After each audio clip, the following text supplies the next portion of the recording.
My name is Shirley, and I'm a 31-year-old office employee. A year ago, I tied the knot with Mason, a man I met on a blind date. After dating for a year and a half, he proposed to me. I had always dreamed of settling down, so even though the proposal felt a bit rushed, I accepted. Looking back now, I realize I should have been more careful.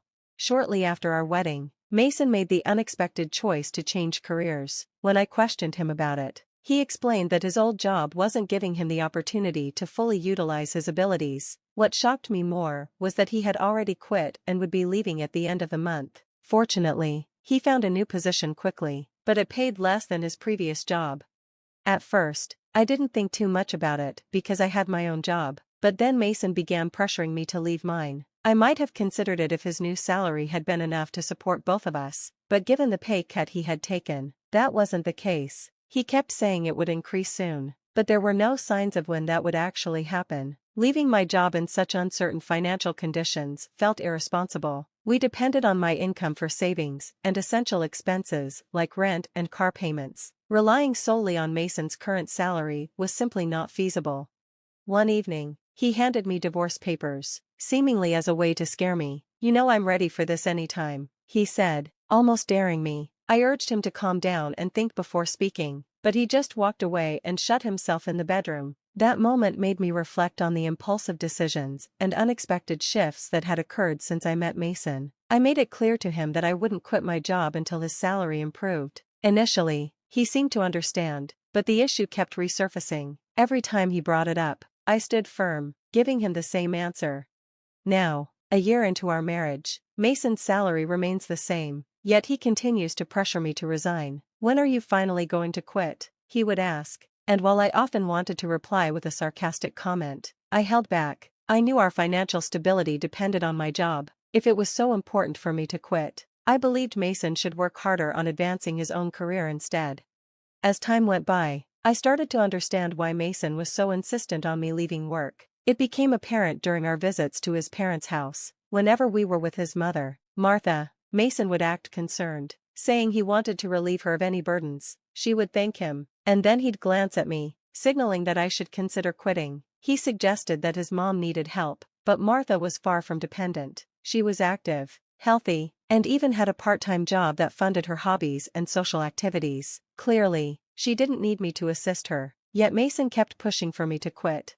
If one of us could be home during the day, we could check on Mom regularly, Mason mentioned one day. It was obvious he envisioned me taking on the role of caretaker for his mother, which felt unnecessary and overwhelming. I directly asked him what he expected me to do, given that Martha was perfectly capable of taking care of herself. He rattled off a list of tasks like helping with chores and running errands. It was clear he had a plan for me, but none of it justified giving up my career. The continuous requests and justifications were wearing me down. I needed Mason to see that while I was willing to help his family if necessary, quitting my job without a compelling reason was not a decision I could make lightly. "But doesn't Martha have her part-time job and spend most of her days with her friends?" I pointed out when he suggested I could help around the house. His reply left me confused. Was he really expecting me to become his mother's personal maid? Mason seemed more preoccupied with maintaining appearances, especially in front of his parents. If he was so intent on helping them, why couldn't he manage the chores himself? Despite the constant pressure, I stood firm in my decision to keep working. I also stopped visiting my in-laws on my day off, although I still made an effort to see them during major holidays like New Year's. Reflecting on our visits, I noticed a pattern. Mason often expected me to take on tasks like cleaning or assisting his mom, and I pushed back. When he asked me to run errands, I would respond, "Don't you know this area better than I do?" His usual excuse was that it wouldn't look right if he did it himself, an explanation I found both odd and manipulative. It became clear that Mason was more focused on controlling the situation and creating an image of family care than on genuinely supporting his parents or me. Over time, my view of Mason shifted. It was evident that he cared more about appearances than about showing real love or respect for me. When I finally confronted him, asking why he didn't help out or even consider quitting his job to care for his mom, his reaction said it all. He looked uncomfortable and disgusted, replying, "That's not something I'm supposed to make sure you do this." Mason began, "I'm giving you these instructions so my mom thinks you're thoughtful and helpful. You should be thankful for how generous I'm being." His words were telling. Essentially, He wanted to dump all the hard work on me while portraying himself as some kind of saint, but I'm not his servant, nor am I beneath him, and I certainly didn't deserve to be demeaned in front of his family. It became more apparent that Mason's priorities were skewed. He cared more about appearances than real partnership and support. If he continued with these unreasonable demands, I wasn't going to stay silent. I stood my ground. Despite many discussions, Mason didn't change. He kept pestering me with the same question, "Are you quitting your job yet?" And every time we visited his parents, he continued to boss me around as if nothing had changed. Reaching my breaking point, I knew we needed a serious conversation. "We need to talk about what's next for us," I said, trying to steer the discussion toward something meaningful. "What are you trying to say?" Mason replied, irritated. "I'm tired. I'm fed up with you constantly asking me to quit my job and pressuring me to look after Martha," I said, laying out my frustrations. "Why are you so mad about that? You're my wife, and it's your responsibility to help with my parents," Mason shot back. "Do you think it's fair for me to shoulder all of that? Shouldn't you, their own child, be helping out with the chores and care?" I challenged, confronting his outdated thinking. "No way, it's the wife's job to do it. What kind of person doesn't care about family?" Mason snapped, clearly displeased with my pushback. "I'm disappointed in you." Seeing an opportunity to expose the double standard, I asked, "Then what about my parents? Have you ever cared for them? If I asked you to help them, would you?" Mason stared at me blankly, unable to grasp the connection. "What are you talking about? Why should a husband be responsible for his wife's parents?" "So does that mean you'll never help my parents?" I pressed, pointing out his hypocrisy. "The husband's parents and the wife's parents aren't the same," Mason said, still missing the point entirely. "How does that make any sense?" I asked, growing more exasperated. "I didn't realize you were so backward. You sound just like my old boss." "What are you trying to say?" Mason asked, confused. "I'm saying that both of us should care for our own parents, and support each other's family too," I replied, hoping to highlight the importance of equality and mutual support. I added, "So you only prioritize your blood relatives? I'm really disappointed. I won't be visiting your parents anymore." "Why are you acting like this? Enough already. I want you to stop with the nonsense," Mason retorted, clearly angered. "No, how dare you talk to me like that? My mom was right," Mason fumed. "Huh, your mom was talking about you. She said you're a lousy husband," I snapped back. "That's why she gave me this," Mason said, pulling out a piece of paper from his bag. It was divorce papers. "What, you had those ready?" I asked, shocked, but Mason looked oddly pleased with himself.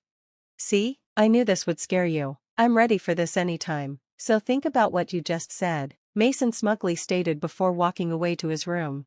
Unbelievable, how could Mason be so self-centered? His satisfaction was obvious. It was clear that the divorce papers were just a tool to manipulate me, and with Martha involved, it confirmed my suspicions. Mason was acting like a puppet for his mom, trying to control me under her influence. It was absurd. I wouldn't let him manipulate me. Couldn't he see how his actions were damaging our marriage?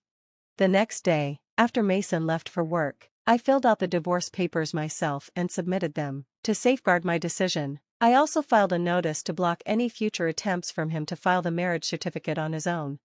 I called my parents to explain the situation. At first, they were shocked, but once they heard everything, they fully supported my decision. Angry at Mason's behavior, they immediately offered to help me move my belongings. I took time off work, and with my parents' help, we moved all my things to their house while Mason was away. I decided to stay with my parents for a while. It felt good to be back home, comfortable and peaceful in a way I hadn't felt in months. Reflecting on my marriage, I realized that Mason had never really pulled his weight. I was the one who cooked after long workdays, cleaned, and did all the laundry on my days off. On top of that, he expected me to care for his parents, which was just unreasonable. Later that evening, Mason called, probably just home from work. "Where are you?" he asked, his voice tense. "I'm at my parents' house," I replied calmly. "What? Why would you go back there without telling me? And where's all your stuff? Don't tell me you're staying the night," he said, a mix of surprise and entitlement in his voice.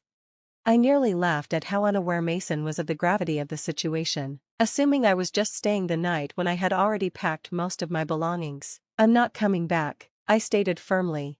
"What do you mean? Come back and make me dinner," he demanded. "Cook for yourself," I said, cutting the call. I couldn't have a serious conversation about divorce with someone so dismissive. To give myself space, I blocked his number and decided to wait for him to come to my parents' house. A week later, Mason showed up at my parents' home with his own parents. They looked serious, and it was 3 against 3 in the living room. "How could you leave without my permission?" Mason asked, sounding both angry and bewildered. "You've been treating me like a servant, Mason. All I asked was for you to take some responsibility for your family," I responded, standing firm. "That's not true. What kind of wife doesn't take care of her husband's family?" Martha interjected, glaring at me. My father clenched his fists in anger, but I stepped in. Mason wanted me to quit my job and care for Martha, claiming it was my duty as his wife, but when it came to my own family, he expected me to handle everything on my own. He wanted obedience, using me to care for his parents while taking the credit for himself. That's why he values his parents over mine. "Have you ever heard him say these things?" I asked. Martha continued to glare, but Liam, Mason's father, looked confused, as if he hadn't known the full story. Mason, trying to shift the blame, waved the divorce papers. "This was Martha's idea all along." Liam turned to him, shocked. "What are you saying?" Martha stammered. "Well, Camilla has been difficult." "Did you really say Camilla's parents don't matter?" I pressed. "It's only natural that our parents come first," Martha said defensively. Liam, shaking his head, said, "I came here thinking Camilla had been mistreated, but it's clear who's in the wrong. Don't use her parents as an excuse to manipulate the situation," he scolded, making Mason slump in his seat. Turning to me and my parents, Liam offered an apology. "I'm truly sorry for my son's behavior." "There's no need to apologize for something you didn't do," I replied, "but there's something else I need to say." I faced Mason. "The divorce papers you gave me, I've already filed them. We're no longer married." Mason and Martha went pale. "How could you file those without my consent?" Mason shouted. "You told me I could file them whenever I wanted, and you even had Martha sign as a witness," I explained calmly, leaving him at a loss for words. Liam, angered by Mason's childish behavior, slapped him across the face. Martha recoiled at the scene. "I'm sorry you had to witness this. You have every right to divorce this fool," Liam said, gripping Mason by the collar and demanding apologies from both him and Martha before escorting them out of the house. Afterward, I thanked Liam for his support. He assured me that Mason's assets and property would be transferred to me without any issue, given my higher income and the effort I had put into maintaining our household. Later, I found out Liam had divorced Martha, disgusted by her actions. I also bumped into one of Mason's former colleagues who revealed that Mason had quit his job after performing poorly and being criticized by his boss. He had switched to another job, making even less money, which further solidified my relief at ending the marriage. Now, I feel free. I've rented a cozy apartment, and my career is thriving. I even received a recent promotion. I'm not interested in dating right now. I'm focused on myself and my future. Mason was always more concerned with appearances than genuine effort, both at home and in his career. It's unfortunate how some people use divorce threats as a power play. It's a major mistake. I hope they find their own happiness one day. As for me, I'm grateful to have moved on and look forward to the possibility of finding someone special when the time is right. Thank you for watching, and I'll see you in the next video. Stay tuned.